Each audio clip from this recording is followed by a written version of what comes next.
Hello everyone, it's AG and today I will be talking about the books that I am currently reading and plan to read that are not in English. So for those who don't know, English is the main language in which I read, but nowadays I'm also trying to read books that are written in or were translated to other languages. So all of the books that I want to show you today are written in Dutch and German. Those are the two languages I feel most comfortable with when it comes to reading longer works. So yeah, let's start. The first one is the Jacobsboeken, written by Olga Tokarczuk, and this was translated from the Polish to the Dutch by Karel Lesman. The English translation is coming out in March 2021, so I was actually quite surprised that the Dutch version came out last year, back in March, because usually when it comes to translated works, it's almost always first translated to English and then Dutch. Anyway, there was a mistake on the website on which I bought this book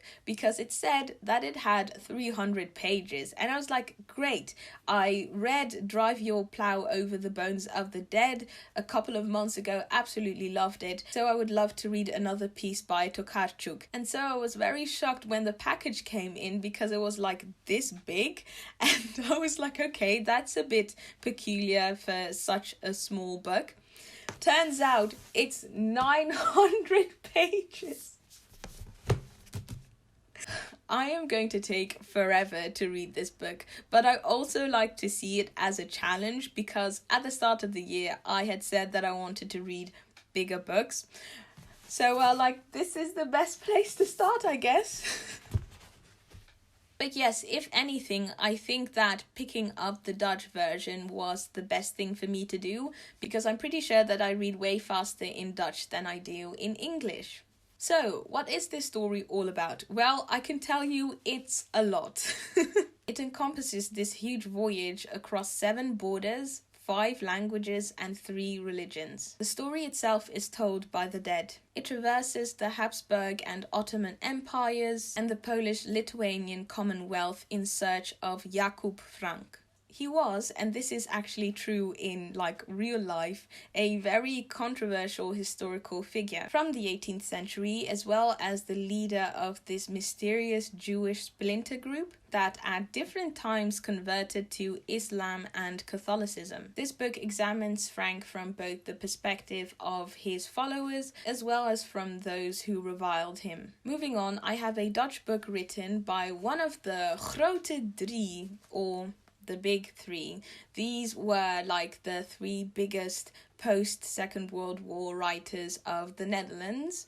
So you had Harry Mulisch, Willem Frederik Hermans, who is my favorite Dutch writer, and this guy here, Gerard Reve, or Gerard van het Reve. This book collects 2 of his novellas, De Ondergang van Familie Boslowitz, or The Demise of the Boslowitz Family, and Wette Nieland. This book has actually been translated to English and was published, I think, a couple of years ago by Pushkin Press under the name of Childhood. I've actually already finished the first story. Both of these stories center around a boy and are set during the Second World War. In The Demise of the Boslowitz Family, a boy witnesses how his family friends who are Jewish slowly get eradicated, basically, by the Germans. And in Wette Nieland, we follow a boy who is struggling with the realities of war and starts to believe that there are connections between separate events, and that perception eventually has consequences, or so I'm told. So a lot of popular Dutch literature is centered around the Second World War. And I think a huge reason as to why that exactly is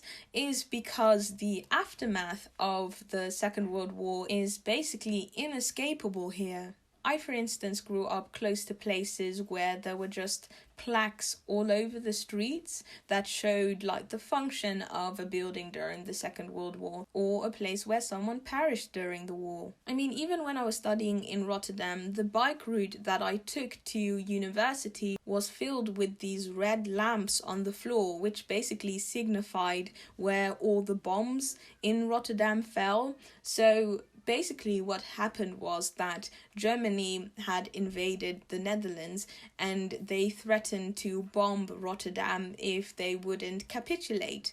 And so The Netherlands did after a couple of days. The only problem was that the message arrived too late in Germany, so the planes with the bombs had already taken off. And so, like, the inner city of Rotterdam was just completely decimated. There was nothing left. So even if you now go to Rotterdam, like, the outskirts will look like Rotterdam with like the tiny and narrow houses, but the city center is like concrete 70s, 80s style buildings. I remember this one lady who told me that her mother lived in the town next to Rotterdam, Delft, when the bombs fell, and that she could smell and see the smoke for days, like the city burned for days. And it's like these type of things that are still so engraved into like the mind of Dutch people, which is why if you start reading Dutch modern classics, you'll see that often the topic is just war and the aftermath of it. Then moving on to the third book, and this was actually written by Haruki Murakami and translated to German. It's the Bäckereiüberfälle, so like the the bakery robbery, or you know what I mean, that there's a robbery at a bakery. Okay, wait, let me explain this a bit better. So you have two friends who are incredibly hungry, and so they decide to rob a bakery. But what they don't expect is that the baker has like a proposal, and apparently it is a very interesting proposal. So I have actually been reading this together with my sister. She is in lockdown in the UK, which is very unfortunate, but we still managed to spend time by just like reading this together. So I will recite the passages and then we just make sure that we understand everything, because like our German is like not that great because we barely use it. But yeah, it's been really fun because I think that her accent is trash and she thinks that mine is horrific. So we get to roast each other, and it's just a lot of fun doing that together. Yes, okay, then I still have one last book, and this one is written by Han Kan, the South Korean writer. This is Deine, kalten Hände, your cold hands.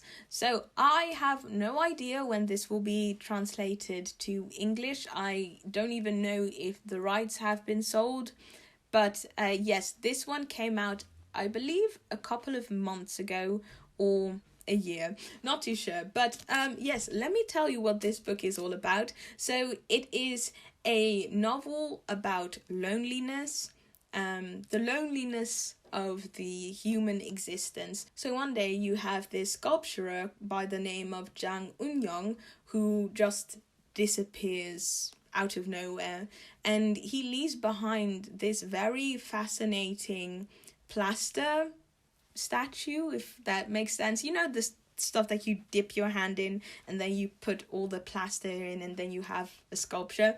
That exactly. So these sculptures are hands and bodies, and he also left behind a very moving diary, which I guess basically chronicles his lifelong search of closeness and truth. And yes, that's what this book is about. So I will first finish this one just to kind of like get my German flow going, and then I'll start this one. So very, very excited about that.